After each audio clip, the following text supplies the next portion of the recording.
Hello everyone. तो आज हम लोग 3.11 के क्वेश्चन नंबर 5 को सॉर्ट आउट करने वाले हैं। तो यहाँ पे लिखा हुआ है A and B each has some money. ठीक है, ए एंड बी हमारे पास दो लोग हैं, इनके पास कुछ मनी है। तो सबसे पहले हम लोग लेट कर लेंगे। तो लेट में सबसे पहले क्या करेंगे, ए के पास कुछ रुपए लेट करेंगे। तो लेट कर लेते हैं कितने, एक्स रुपीज़। ठीक है, और बी के पास अगर हम लेट करते हैं तो वाई रुपीज़ लेट कर लेते हैं। एंड देन इसके बाद हम लोग क्या करेंगे, यहाँ पे हम लोग केस फर्स्ट देखेंगे अपना, क्योंकि हमारे क्वेश्चंस केसेस वाले चल रहे हैं, ये वाला तो हम लोग जानते ही हैं। तो यहाँ पे हम लोग देख पाएंगे, यहाँ पे लिखा हुआ है if A gives 30 rupees to B.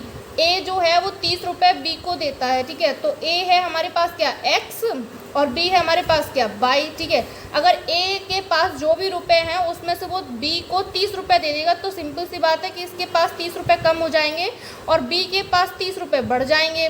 ठीक है, और फिर क्या कंडीशन है वो भी देख लेते हैं। Then B will have twice the money left with A. ठीक है, बी जो है वो ट्वाइस हो जाएगा, मतलब बी विल हैव ट्वाइस। ए के पास कुछ रुपए होंगे, उसमें से उसने 30 रुपये बी को दे दिए, तो सिंपल सी बात है कि ए के पास जो भी रुपए रहे होंगे उसमें से 30 रुपये घट जाएंगे, कम हो जाएंगे, और बी के पास जो भी मनी होगा उसमें 30 रुपये ऐड हो जाएंगे। तब उसके बाद B will have twice the money left with A. ठीक है, तो इसका हम लोग ट्वाइस करेंगे, यानी कि हमारे पास हम इसका 2 का मल्टीप्लाई कर देंगे, तब हमारी ए वाली कंडीशन और बी वाली कंडीशन दोनों इक्वल होंगी। ठीक है, तो अब ये हमारी सिचुएशन बन गई है। अब हम इसे सॉर्ट आउट करेंगे, तो यहाँ पे हम लोग देख पाएंगे 2 का अंदर मल्टीप्लाई करेंगे तो ये कुछ इस तरीके से हो जाएगा। ठीक है, और x और y को हम लोग पास पास लेकर आते हैं, तो इनके कुछ इस तरीके से ये माइनस का इधर जाके प्लस का हो जाएगा, और हम साथ ही साथ इसको ऐड भी कर लेते हैं। ठीक है, तो हम इसको बोल सकते हैं इक्वेशन नंबर 1। अब केस सेकंड की बात करते हैं अगर हम लोग, क्योंकि फर्स्ट वाले की हमें इक्वेशन मिल चुकी है तो यहाँ पे ये केस ख़त्म हो जाता है। अब हम सेकंड की बात करेंगे, केस सेकंड। तो सेकंड में क्या लिखा हुआ है वो देख लेते हैं। यहाँ पे लिखा हुआ है बट, अब क्या है, if B gives 10 rupees to A. अब बी दे रहा है, पहले गाइस ए दे रहा था बी को, लेकिन अब बी दे रहा है ए को। कितना दे रहा है, हमारा ए लिखा हुआ है यहाँ पे और बी लिखा हुआ है यहाँ पे। अब बी गिव्स 10 रुपीज़ टू ए को बी 10 रुपये दे रहा है, यानी कि इसके पास 10 रुपये आ रहे हैं और इसके पास से जा रहे हैं। ठीक है, अब इसमें कंडीशन में क्या होता है, then A will have thrice as much as is left with B. ठीक है, अब ये थ्राइस हो जाएगा, थ्राइस करेंगे तो किसका करेंगे, यहाँ पे लिखा हुआ है if B gives 10 rupees to A. B ने 10 रुपये दे दिए ए को। ठीक है, उसके बाद क्या होता है, then A will have thrice as much as is left with B. ठीक है, तो हमारा यहाँ पे थ्राइस हो गया। अब क्या करना है, हमने ये थ्राइस कर दिया है, इसका मतलब ये हुआ कि जो ए के रुपीज़ हैं और जो बी के रुपीज़ हैं अब वो दोनों इक्वल कंडीशन में हैं। ठीक है, तो अब यहाँ पे हम लोग अंदर मल्टीप्लाई करेंगे, x + 10 तो एज इट एज रहेगा, यहाँ 3y माइनस। ठीक है, और यहाँ पे अगर हम चलते हैं तो x - 3y और इज इक्वल टू में इक्वेशन नंबर 2। ठीक है, अब ये हो गया। यहाँ पे अगर अब इसके आगे की बात करते हैं तो गाइस हमें सिंपल सा समझ में आ रहा है हमारा क्वेश्चन कि दोनों इक्वेशंस हैं और दोनों इक्वेशंस को हमें सॉर्ट आउट करके किसी भी एक की वैल्यू निकालनी है। आई मीन गाइस x या y में से किसी भी एक वेरिएबल की हमें वैल्यू फाइंड करनी है, मतलब इन दोनों इक्वेशन से अगर मिल जाती है तो। ठीक है, तो करते हैं कुछ। तो यहाँ पे हम लोग देख पाएंगे, तो इक्वेशन नंबर फर्स्ट में लिखा हुआ है 2x - y और यहाँ पे लिखा हुआ है x - 3y, यानी कि गाइज यहाँ पे इक्वेशन नंबर 2 में अगर हम 2 का मल्टीप्लाई कर देते हैं तो x वाला जो हमारा है वो इक्वल हो जाएगा, साइन चेंज करने पे कट जाएगा। और अगर हम y वाले में देखते हैं तो इक्वेशन नंबर 1 में अगर हम 3 का मल्टीप्लाई कर दें तो y वाला पार्ट कट जाएगा हमारा, मतलब साइन चेंज करने पर। तो हम लोग क्या करते हैं, हम मल्टीप्लाई कर लेते हैं। मल्टीप्लाई कितने का करेंगे गाइज, हम लोग मल्टीप्लाई करते हैं अगर, तो मल्टीप्लाई यहाँ पे हम लोग 2 का करेंगे, 2 इन इक्वेशन सेकंड। ठीक है, सेकंड में 2 का मल्टीप्लाई कर लेते हैं गाइज, तो यहाँ पे बड़ी आसानी से हम लोग कर पाएंगे। 2x - 3 = 6 और इज इक्वल टू में। ठीक है, और ये हमारी इक्वेशन एक नई बन गई। अब गाइज हम लोग देख पाएंगे तो इक्वेशन नंबर फर्स्ट और इक्वेशन नंबर 3 को देखेंगे तो यहाँ पे सिमिलर हो चुका है एक्स हमारा, तो सब्ट्रैक्ट कर लेते हैं। तो यहाँ पे लिखते हैं सब्ट्रैक्ट इक्वेशन, कौन सी में से गाइज कौन सी घटाएं, आपका मन है तो आप किसी में से भी किसी को भी घटा सकते हैं। 1 में से 3 को सब्ट्रैक्ट कर लेते हैं। तो पहली वाली हमारी इक्वेशन ये है 2x माइनस वाई, और थर्ड वाली है हमारी -2x प्लस 6y, और इज इक्वल टू में गाइज हमारे पास क्या आएगा 90, और माइनस माइनस यानी कि एक माइनस तो ये चल रहा है और ये माइनस का ऑलरेडी है तो यहाँ प्लस हो जाएगा और ये 80। ठीक है, अब इसको थोड़ा सॉर्ट आउट करेंगे तो यहाँ पे हम लोग देख पाएंगे कि 2x से 2x तो क्रॉस आउट हो गया, और बाई सब्ट्रैक्ट होगा तो 5 बाई बचा, और इसको ऐड करेंगे हम लोग तो कितना हो जाएगा 170। ओके, अब यहाँ से हम लोग बाई की वैल्यू बड़ी आसानी से निकाल लेंगे। तो यहाँ पे देखेंगे बाई इज इक्वल टू 170/5 आ जाए। ठीक है, उसके बाद हमारे पास 5 से क्रॉस आउट करेंगे तो 5 बन जाए 5, 5 3 15, 16 17। ठीक है, तो बाई इज इक्वल टू हमारे पास आया 35। ओके, अब हम क्या करेंगे, इस वैल्यू को उठा के अपनी इक्वेशन नंबर 1 या इक्वेशन नंबर 2 में से किसी भी एक में हम लोग रख देंगे। एक सेकंड गाइज, हम लोगों ने क्या किया 35 नहीं 5 3 15, 16 17, और 5 4 20 होता है। सॉरी गाइज, थोड़ा मिस्टेक हो गया, 5 4 20 यानी कि 34 आया इसका answer. Okay, by is equal to 34। ठीक है, तो इसको उठा के हम किसी भी एक इक्वेशन में रख सकते हैं। तो लगा लेते हैं put in equation. Guys first या सेकंड में से आपकी जो भी इच्छा हो उसमें लगा सकते हैं। तो फर्स्ट वाले में लगाते हैं हम लोग 2x माइनस बाई की जगह 34 और इज इक्वल टू में 2x is equal to 90 minus का प्लस हो जाएगा, और ये तो 2x इज इक्वल टू हमारे पास 4 आया, और 9 प्लस 3 10 11 12।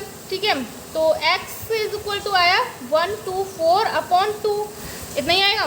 तो x इज इक्वल जो हमारा फाइनल x का आंसर आएगा वो कितना आएगा 2 बन जा 2, 2 6 जा 12, और 2 2 जा 4। तो x का जो फाइनल आंसर आया गाइस वो कितना आया 62। ठीक है, तो यहाँ से हम लोग के पास आंसर निकल आए हैं। अब आप लोग देख पा रहे हैं कि ए की जो हमारी मनी है वो कितनी है 62 रुपीज़ है, और बी की जो मनी है वो कितनी है 34 रुपीज़ है। ओके, अब अगर चाहें तो आप इसे कंफर्म भी कर सकते हैं कि हमारा आंसर सही है या गलत। अगर इसको देखना है तो हम लोग क्या करेंगे, हम लोग केस फर्स्ट की जो इक्वेशन है सबसे ऊपर वाली जो हमारी सिचुएशन बनी थी वो, या फिर केस सेकंड की सबसे ऊपर वाली जो सिचुएशन है वो, उसमें से किसी भी एक में हम वैल्यू को रख के देख सकते हैं। ठीक है, तो अगर हम चेक करना चाहें तो किस तरीके से चेक करेंगे, यहाँ पे चेक करके देखते हैं। तो यहाँ पे हमारे पास है, इसे गाइस आप रफली भी समझ सकते हैं और मतलब अपना साइड में भी नोट कर सकते हैं अगर आपको चेक करने का तरीका सीखना है तो। ठीक है, तो यहाँ पे 2 तो एज इट एज रख लेंगे, और x की जगह हम लोग 62 रख देते हैं, और 30। ठीक है, और y की जगह पे हम लोग 34 रख लेते हैं प्लस। ठीक है, तो यहाँ पे 2 तो एज इट एज रहेगा। यहाँ पे हमारे पास 10 में से 2 गया, नहीं सॉरी 2 में से 0 गया तो 2। ठीक है, ठीक है, तो आप लोग देख पा रहे हैं हमारे जो हमने कंडीशन बनाई थी केस फर्स्ट की वो बिल्कुल करेक्ट है, और जिससे हमारा आंसर भी बिल्कुल मैच हो रहा है। ठीक है, और इसी तरीके से अगर आप चाहें तो सेकंड वाला का भी मैच कर सकते हैं, कोई प्रॉब्लम नहीं होगी। तो ये वाला तो हमारा अपना आंसर को चेक करने का तरीका था। तो आपका क्वेश्चन नंबर 5 हुआ कंप्लीट। आई होप गाइस आप लोग को क्वेश्चन समझ में आया हो, एंड अब आप लोग इसे कम्प्लीटली नोट डाउन कर सकते हैं अच्छे तरीके से। ठीक है, और गाइज आप लोगों को इसके साथ साथ काम और भी करना है। क्या करना है कि वीडियोस को और वीडियोस की लिंक को आप जहां पर भी शेयर कर सकते हैं, चिपका सकते हैं, जो भी कर सकते हैं गाइज करो, जो कुछ करना है करो, पर काम करो। ठीक है, तो ये हुआ आपका क्वेश्चन कंप्लीट। अब आप नोट कर लीजिए इसे। तो अब हम बात कर लेते हैं अपने नेक्स्ट क्वेश्चन की। तो नेक्स्ट क्वेश्चन हमारे पास 6 है और 6 वाला क्वेश्चन बहुत ही अच्छा क्वेश्चन है। तो यहाँ पे लिखा हुआ है ABCD is a cyclic quadrilateral such that angle A is equal to 4y + 20 और इसके बाद एंगल B हमें दिया हुआ है 3y - 5 डिग्री भी दी हुई है साथ में, ठीक है। और एंगल C दिया हुआ है 4x का डिग्री एंड एंगल D दिया हुआ है 7x + 5 डिग्री, ठीक है। एंड फाइंड द 4 एंगल, तब हमें इनके एंगल्स फाइंड करने हैं, ठीक है। साइक्लिक क्वाड्रेट्रियल मतलब चक्रीय चतुर्भुज होता है हमारा, ठीक है। हिंदी में हम इसे चक्रीय चतुर्भुज बोलते हैं, ठीक है।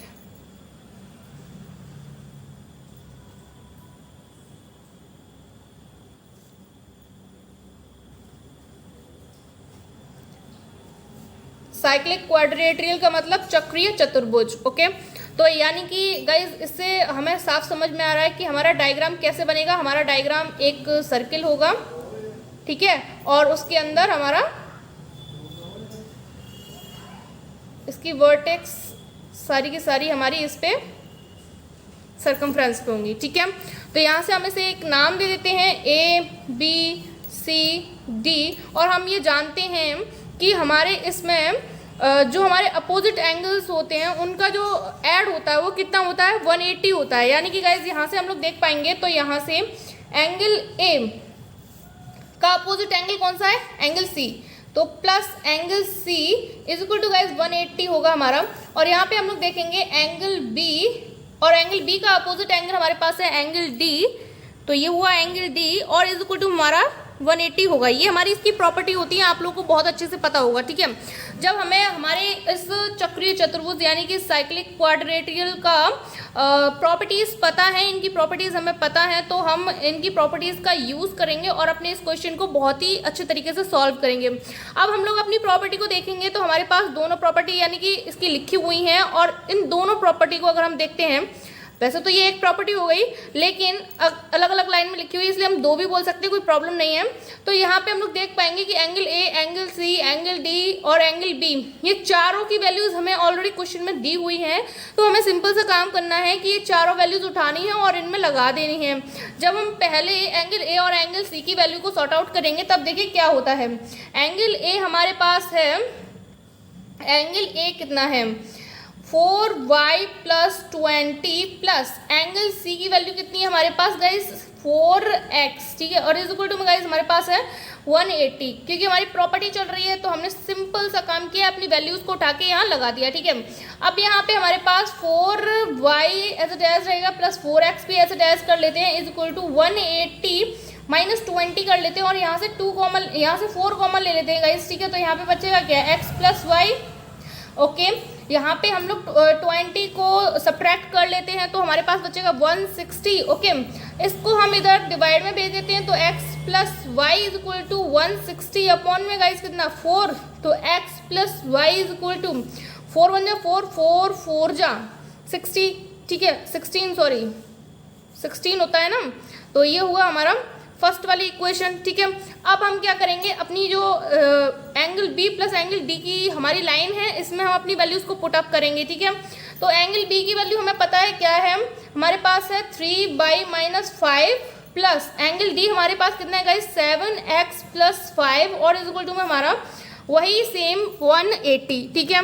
अब इसके आगे अगर हम देखते हैं तो क्या बनेगा हमारे पास, वो देखिए यहाँ पे हम लोग 7x और plus 3y as it as रखेंगे, 5 तो 5 क्रॉस आउट हो जाएगा, कोई चेंज ही नहीं है मतलब।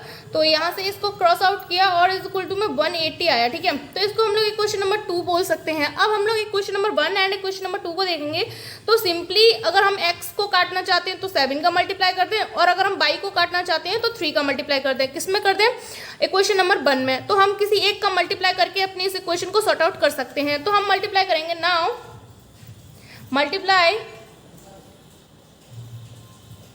3 इन इक्वेशन 1, ठीक है। इक्वेशन 1 में हम लोगों ने 3 का मल्टीप्लाई कर दिया तो इक्वेशन 1 हमारे पास ये है, तो 3x + 3y is equal to guys 120, okay. तो ये इक्वेशन नंबर तीसरी आ गई हमारे पास। अब हम लोग क्या देखेंगे कि इक्वेशन नंबर 2 और 3 को थोड़ा हम लोग सॉर्ट आउट करेंगे यानी कि सब्ट्रैक्ट करेंगे।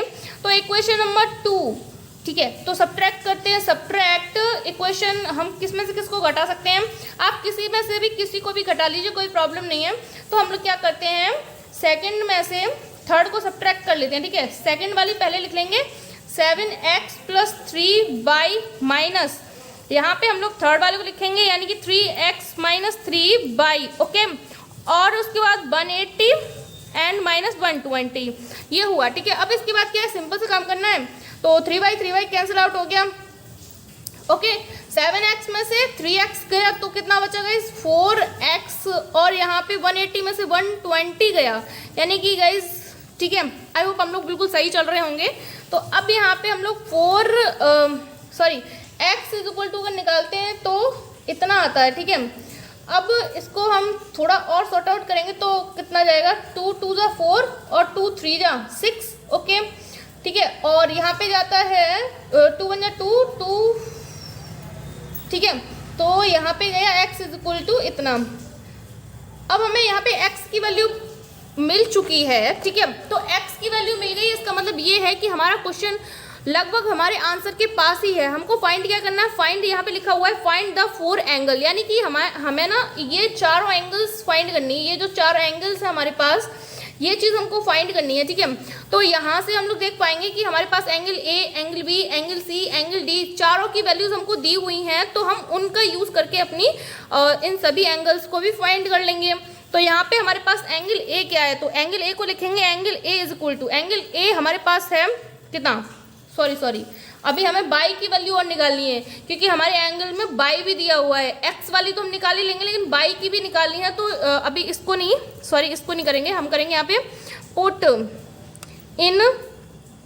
आप किसी भी एक इक्वेशन में इस वैल्यू को पुट कर सकते हैं, या तो आप फर्स्ट में ही पुट कर लेते हैं, गाइस छोटी सी है। फर्स्ट में पुट करेंगे तो x की जगह हम लोग लिखेंगे 15 और प्लस y और = हमारे पास, ठीक है। तो y = हमारे पास ये आ जाएगा, ठीक है। तो y = अगर हम इसमें से इसको सब्ट्रैक्ट करेंगे, 10 में से 5 गया तो 5 एंड 3 में से बन गया तो 2। आई होप हम लोग बिल्कुल सही चल रहे होंगे, कहीं पे कोई मिस्टेक नहीं आई होगी, ठीक है। अब हमारे पास x एंड y दोनों की वैल्यूज आ चुकी हैं। तो हम अपने एंगल a को करेंगे यहाँ पे नाउ फॉर एंगल ए, ठीक है। अब आप चाहें गाइस तो इनको इक्वेशन का नाम दे सकते हैं ताकि कोई कंफ्यूजन ना आए। तो हम इसको इक्वेशन ए डाल देते हैं और इसको इक्वेशन बी डाल देते हैं, ठीक है। या फिर कोई और भी इक्वेशन डाल सकते हैं, कोई प्रॉब्लम नहीं है। या फिर हमारे पास यहाँ पे तीसरी इक्वेशन तक है तो हम इसको 4 वाली इक्वेशन डाल लेते हैं और इसको 5 वाली इक्वेशन डाल लेते हैं, ठीक है। गिनती में ही चले देते, काउंटिंग में ही चले देते हैं, काउंटिंग बेस्ट है अपने लिए यहाँ पे। तो एंगल ए, ठीक है, now for angle A.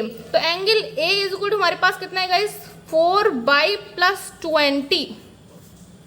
Degree भी चल रहा है तो डिग्री भी यूज कर लेंगे अपना। तो 4 की जगह तो 4 रहेगा, बाई की जगह हमारे पास कितना आया, 25 + 20, ओके। तो इसको सॉर्ट आउट करेंगे तो यहाँ पे कितना आ जाएगा, इतना ही आएगा। तो यहाँ पे एंगल ए जो है वो कितना निकल कर आया, 120 डिग्री, ठीक है। और इसके बाद हम एंगल बी की बात कर लेते हैं। Now for angle B, angle B की बात करेंगे गाइस तो एंगल बी में हमारे पास क्या है, 3/-5 डिग्री, ओके। तो 3/3 इंटू बाई की जगह पे हम लोग लिख पाएंगे 25, क्योंकि हम लोगों ने अभी निकाला है। और यहाँ पे क्या मतलब है, यहाँ पे अब हमारा -5, ठीक है, और डिग्री, ठीक है। तो यहाँ पे आगे करेंगे तो यहाँ पे हो जाएगा हमारे पास 75 - 5, तो यहाँ पे हुआ 70 डिग्री, ओके। अब इसके बाद for angle C, angle C की बात करेंगे तो गाइज यहाँ पे 4x लिखा हुआ है, बहुत ही सुंदर लग रहा है, जो कि देख पा रहे हैं हम लोग, ठीक है। तो यहाँ पे 4 तो एज इट एज रहेगा। x की वैल्यू हम लोग निकाल चुके हैं, क्या है, इक्वेशन नंबर 4 को देखेंगे तो 15 है। तो यहाँ पे हम लोग लिखेंगे,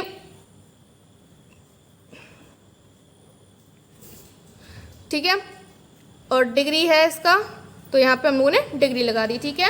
अब इसके बाद हम बात कर लेते हैं लास्ट एंगल की, तो फॉर एंगल डी। अब एंगल डी की बात करेंगे तो यहाँ पे हमारे पास है 7x + 5, ओके।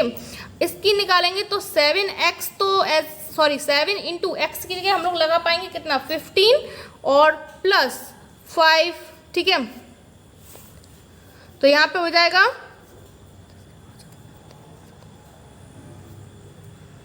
ठीक है। तो यहाँ पे हुआ हमारे पास कितना 110 डिग्री। तो ये हो गए हमारे चारों के चारों एंगल फाइंड। ठीक है, तो आई होप गाइज आप लोग को ये वाला क्वेश्चन समझ में आया होगा। तो अब आप लोग इसे एक बार कंप्लीटली देख लीजिए आराम से, और उसी के साथ आप लोग इसे नोट भी कर सकते हैं। ओके, तो अब नोट कर लीजिए। गाइज थोड़ी सी मिस्टेक हो गई है, हम लोगों ने थोड़ी सी मल्टीप्लाई थोड़ा गलत कर लिया है। यहाँ पे 15 × 4 है तो थोड़ा मिस्टेक हो गया है, तो यहाँ पे करेंगे तो ये 60 हो जाएगा। मेरे से थोड़ी मिस्टेक हो गई। ठीक है, तो एंगल सी की जो वैल्यू निकल कर आई है वो कितनी है 60 डिग्री। ठीक है, तो अब हमारा क्वेश्चन कंप्लीट हो चुका है, फाइनली बिल्कुल करेक्ट हुआ है। तो अब आप इसे नोट डाउन कर सकते हैं। ओके।